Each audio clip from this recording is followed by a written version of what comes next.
और रुक करेंगे बड़ी खबर का। तो आरजेडी सदस्य लालू यादव की तबीयत से जुड़ी बड़ी खबर आपको बता दें। लालू प्रसाद यादव की तबीयत पहले से बेहतर है। बेटी मीसा भारती ने इस बात की जानकारी दी है।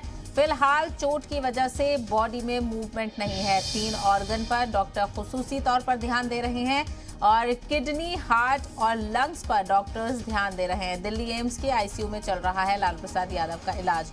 तो राबड़ी हाउस में सीढ़ियों पर गिरने की वजह से लालू प्रसाद यादव की तबीयत खराब हो गई थी, उनको चोट आ गई थी। हालांकि उनका इलाज दिल्ली में कई और चीजों को लेकर चल रहा है, लेकिन कल उन्हें एयर एम्बुलेंस के जरिए दिल्ली लाया गया और एम्स में उनकी आगे का इलाज चल रहा है। तो अब जो मिली जानकारी आपको बता दें कि लालू प्रसाद यादव की तबीयत पहले से बेहतर है और इस बात की जानकारी उनकी बेटी मीसा भारती ने दी है। और उन्होंने कहा कि फिलहाल चोट की वजह से बॉडी में कुछ मूवमेंट नहीं है। आईसीयू में इस वक्त भर्ती हैं लालू प्रसाद यादव। दिल्ली एम्स के आईसीयू में उनका इलाज चल रहा है और डॉक्टर्स की निगरानी में है और 3 ऑर्गन्स पर डॉक्टर खुसूसी तौर पर ध्यान दे रहे हैं।